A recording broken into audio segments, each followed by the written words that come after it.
Bonjour les amis, bienvenue sur C17 en direct depuis la plage des Minimes à La Rochelle où le grand salon Grand Pavois, salon nautique, l'un des plus grands en France, en tout cas le plus grand à flot, bat son plein, c'est jusqu'à dimanche soir.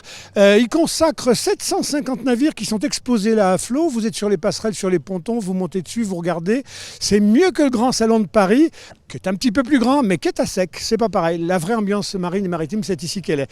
Et le Grand Pavois, c'est l'occasion, non seulement à tous ceux qui travaillent dans le domaine de la science liée à la mer, de la performance physique, Jeux olympiques liés à la mer, évidemment des performances économiques, de toutes les formes de recherche, les questions environnementales, ils sont ici. Et en plus de, bien évidemment, tous ceux dont le souci, c'est le handicap, pour faire en sorte que la vie, sous tous ses aspects, y compris ceux de la relation à la mer, elle puisse s'exercer par tous, même quand on est diminué pour des raisons psychiques, mentales, physiques.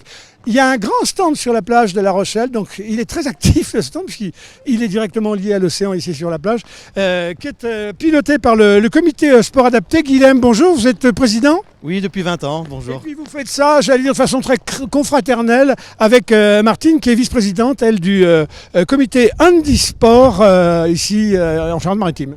Oui, c'est ça, depuis un an, vice-présidente, mais bénévole depuis plusieurs années. Alors, pour clarifier et que vous compreniez bien, il y a deux vaisseaux amiraux des questions du handicap ici. Il y a donc le comité sport adapté qui, lui, traite les handicaps mentaux et physiques. Et puis le comité handisport qui traite, lui, des handicaps physiques et sensoriels. Et avec ces quatre vecteurs-là, on tient à peu près toutes les questions du handicap. Oui, totalement. Je pense que c'est un vrai label. Et en plus, c'est vraiment le panel total de tous les handicaps qu'on peut voir, qu'on peut rencontrer. Voilà. Alors, le département donne un petit coup de main pour mettre tout le monde ensemble dans une grande force, une grande synergie. Vous avez un des plus beaux stands que vous ayez jamais eu sur le Grand Pavois, directement au bord de la mer. Belle collaboration avec le département, le conseil départemental 17. On est vraiment fiers. C'est vraiment parce que ça fait 11 ans qu'on est présent sur le Grand Pavois. Et là, cette année, ils nous ont mis à l'honneur. À l'honneur de vraiment de tout ce qu'on faisait ensemble maintenant depuis de nombreuses années. Et là, on est visible, on est reconnu. Et puis les personnes handicapées maintenant osent venir nous voir. C'était ça le but. Qu'ils nous rencontrent et puis qu'on puisse un peu discuter et proposer les activités que l'on propose tout au long de l'année. Alors c'est un stand très vivant, très actif, je le disais. C'est fini le coin de foire où on distribuait des prospectus comme ça. Là, je vois, il y a des tas d'activités qui sont proposées. Les handicapés peuvent arriver ici et puis se lancer dans la pratique. Il y a même un bassin pour faire du paddle, il y a tout ça. Oui, tout à fait. Là, nous avons donc l'accès fait pour les mêmes personnes en fauteuil.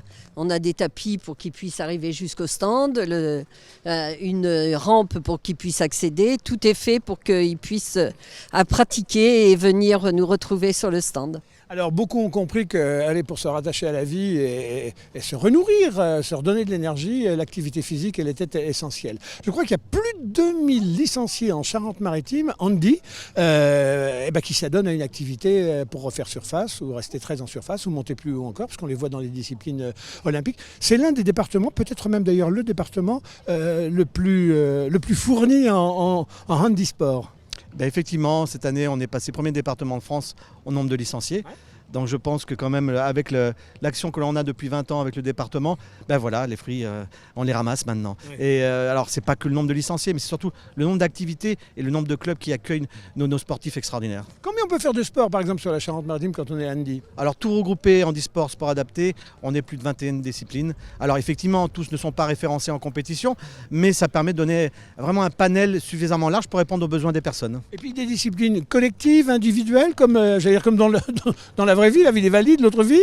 Sport co, sport individuel, sport d'opposition, sport de combat, nautisme, voilà, c'est très très large. Et ce qui fait que maintenant, les personnes ne peuvent pas se dire, voilà, j'ai qu'un club de pétanque à côté de chez moi, je vais faire que de la pétanque. Vous voyez, c'est vraiment donner, vraiment nourrir leurs besoins. Avec le goût de l'extrême même parfois, parce que je sais Martine, vous me disiez, même le parachutisme. Comment même le parachutisme ? Oui, tout à fait. C'est-à-dire que tout sport peut être adapté au handicap. Après, voilà, il se pratique sous une forme différente. Par exemple, comme la pétanque, au niveau du handicap, c'est de la boccia. Voilà, donc c'est adapté, c'est une forme différente. Après, il y a de la serbacane, il y a du tennis fauteuil, il y a du foot fauteuil, il y a du basket fauteuil.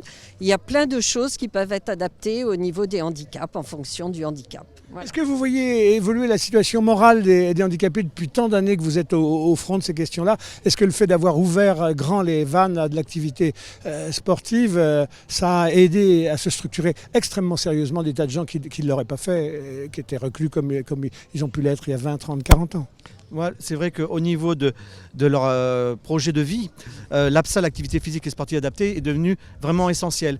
Et surtout, on s'aperçoit, pour les personnes dont je m'occupe, c'est que les traitements médicaux commencent à diminuer. Donc ça prouve bien qu'on est sur le sport santé.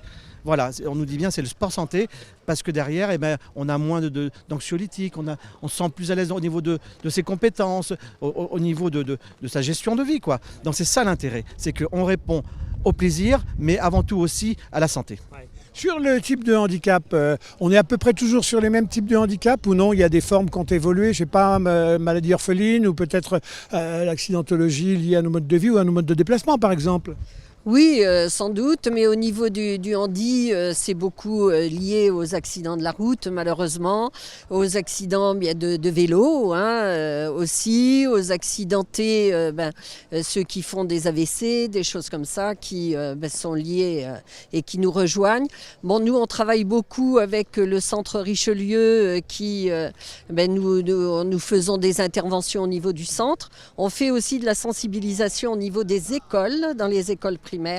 Et donc, on voit des jeunes se rapprocher, mais c'est beaucoup plus difficile pour une personne en handicap physique de rallier un club pour de la pratique. Alors, avec le vieillissement de la population lié au progrès, dit-on, de la science et de la médecine, on voit des gens de plus en plus âgés, mais qui sont du coup atteints par voie de conséquence par des maladies, Parkinson, etc. Est-ce que c'est pareil? Est-ce que des personnes âgées, vous en voyez arriver ou non? Il y a des freins particuliers là? Alors au niveau des personnes âgées, pas trop au niveau du physique, voilà. Après au niveau du sport adapté, ils ont davantage, oui, eux, de personnes vieillissantes, voilà, par rapport à ce qu'il y avait il y a quelques années. Guillaume, même observation? Totalement. Après, c'est vrai que nous, on a plus de pathologies comme la trisomie, où malheureusement, il mourrait à 35 ans de pathologie cardiaque. Et là, c'est vrai, on voit ces personnes-là qui vieillissent de plus en plus et on ne connaît pas vraiment ce qui va se passer. Vous parliez tout à l'heure d'Alzheimer, c'est ça. Et le problème, c'est qu'on n'a pas suffisamment de recul et malheureusement, les EHPAD ne sont pas formés pour recevoir ces personnes. Donc, vous voyez, on est un petit peu dans une impasse et je peux vous dire que s'ils n'avaient pas l'activité physique et sportive, ça serait compliqué pour eux, au moins de gérer au niveau de la mémoire, etc. Voilà les amis, en tout cas ici un bel élan et du comité sport adapté de Charente-Maritime et du comité handisport sous la houlette du conseil départemental. Et puis ici dans cette espèce d'énorme stand sur la plage de La Rochelle, vous ne pouvez pas le louper. Vous avez baptisé ça Handicap Access, Accessibility Handicap. Et écoutez, et puis c'est très pratique, c'est concret, c'est pas du blabla, c'est pas des papiers. Regardez sur la plage Jean-Michel, sur vos images les amis, comme c'est coloré bigarré. On peut tout faire, avec les bras, avec les jambes, avec la voile, avec... Alors, je rappelle, la Charente-Maritime, c'est plus de 2000 licenciés, c'est le champion de France, j'allais dire en nombre de licenciés. Bravo, ralliez-vous au mouvement. Et puis c'est 21 activités sportives possibles. Mais est-ce qu'il y en a que vous visez et que vous n'arrivez pas à voir? Oui, les personnes isolées dans les familles. Oui. C'est ça, c'est plus compliqué parce que souvent ils n'ont pas les transports pour venir chez nous. Oui. Donc ça, on essaye de le mettre en place. Et puis de toute façon, après, franchement, au niveau de La Rochelle, ils ont mis énormément de structures pour les fauteuils, je le sais, vraiment accessibilité. Pour l'accès. Alors sachez que si vous êtes passionné de rugby, forcément à La Rochelle, on ne peut pas ne pas être passionné de rugby avec le stade. Il y a du rugby, on peut faire du rugby. Tout à fait, à Pulboro au RCP. Et, on est vice-champion de France de rugby à 7. Et donc là, on a recommencé la saison. C'est un peu compliqué parce qu'il y avait évidemment au niveau du Covid. Mais voilà, on reprend. Voilà les amis, Guillaume, merci, Martine, merci. Grand Pavois, c'est jusqu'à demain soir. On annonce un petit coup de vent cet après-midi. Tant mieux, écoutez, la mer sans le vent, c'est pas que les Caraïbes, la mer. Ici, on aura notre côté breton cet après-midi. Et puis demain, beau et clôture demain soir, dimanche soir. À très très bientôt les amis. L'année prochaine, en tout cas, ici sur le sable. On vous attend, venez nombreux. Mieux sur le sable que sur la paille.